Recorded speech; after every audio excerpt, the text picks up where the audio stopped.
One chance. Now one chance. Now one chance. What did they for them?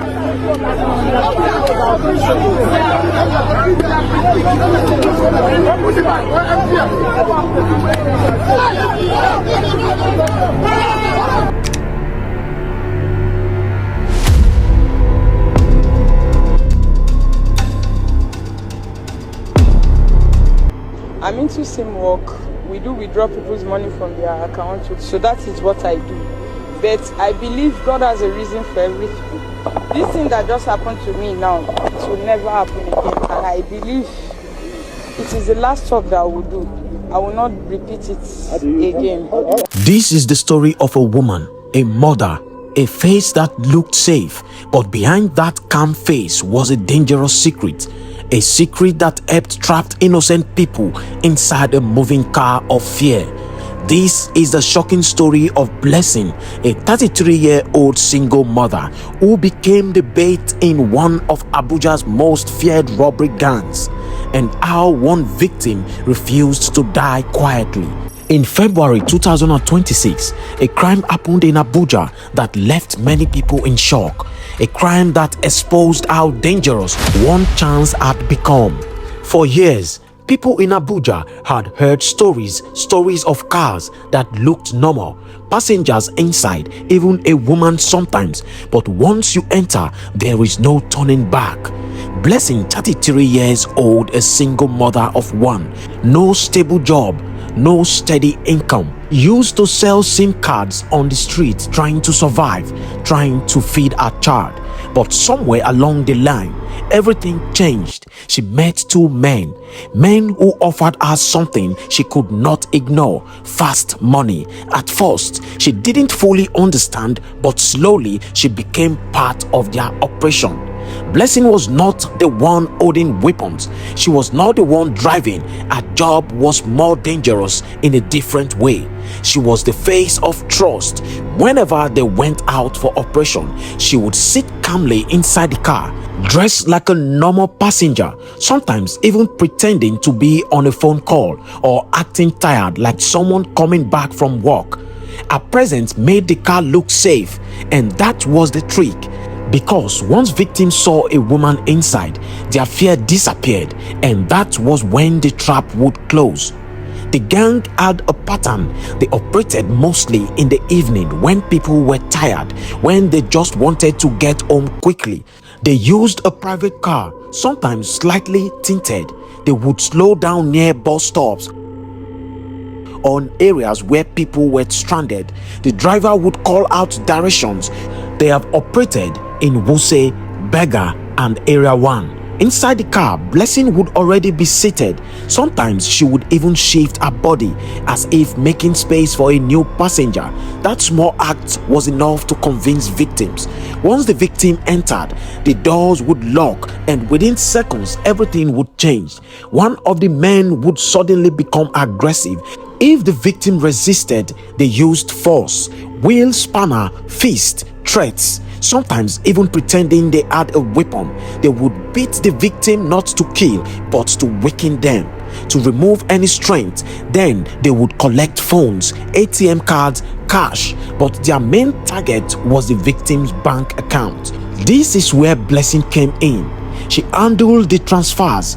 The first victims to unlock their phones, open their banking apps. Then Blessing would carefully move the money from the victim's account into different accounts they controlled. She knew how to act fast, no mistakes, no delays. Our reward 20% from every operation, and for a while the system worked.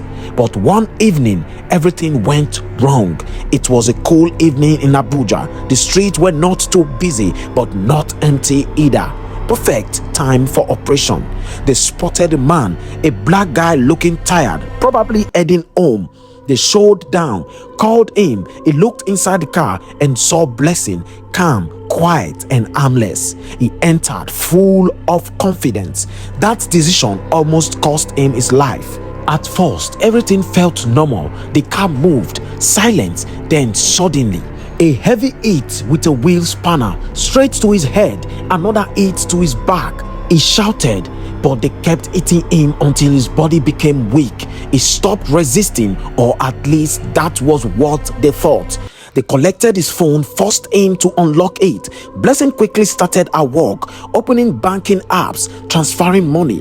The car kept moving deeper into a quieter area, toward a bridge. Their plan was simple. After collecting everything, they would dump him, push him out of the car, leave him there, maybe alive, maybe not. It didn't matter to them. But this victim was not finished. As they stopped near the bridge preparing to push him out, something unexpected happened. The man who had been quiet suddenly grabbed one of them tightly, aggressively. He was not unconscious, he was pretending. Inside that moving car, chaos started. The man held one of the attackers by the neck. The attacker shouted. The driver lost focus. The victim fought with everything he had left. Punches, kicks, struggle. The car began to shake. The driver tried to control it, but it was too late. The car hit a road slab hard. A loud sound filled the air. People nearby turned to the direction. Everything stopped. For a second, there was silence, then noise. Passengers rushed to the scene. Agbero, street workers, people from nearby shops, they surrounded the car. At first, nobody understood what happened, but then they saw the victim bleeding, weak, shaking, and they understood this is one chance. Anger spread fast. Too fast, the two men were dragged out of the car. What happened next was brutal. People started eating them, kicking them, using anything they could find. The beating was merciless, uncontrolled. It was fear and anger exploding at once. Honestly, 80% chance those men did not survive that moment.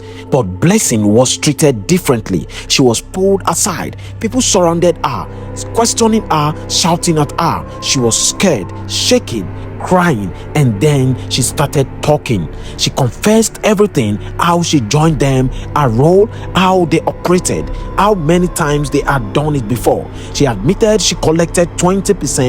She admitted she helped transfer money. She admitted she was the reason many victims trusted the car. Some people slapped her. She got a few hits here and there, but unlike the men, she was not destroyed by the crowd.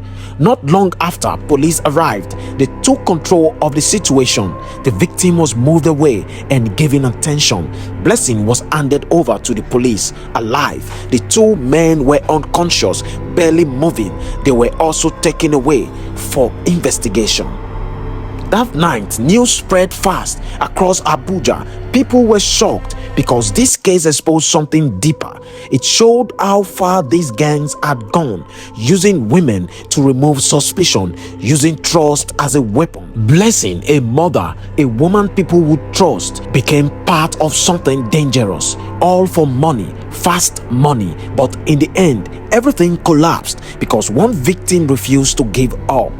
And in a city where one chance still exists, the question remains, who do you trust when even a familiar face can lead you into danger?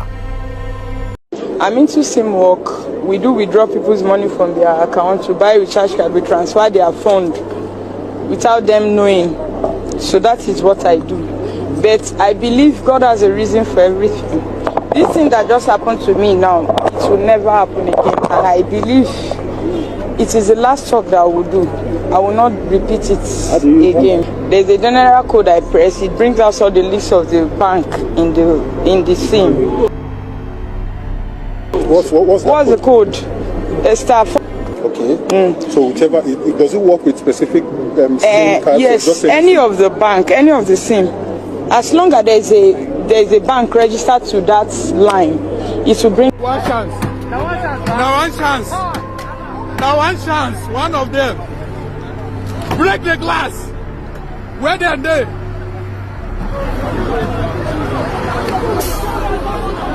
See place for here. No question. See place for here.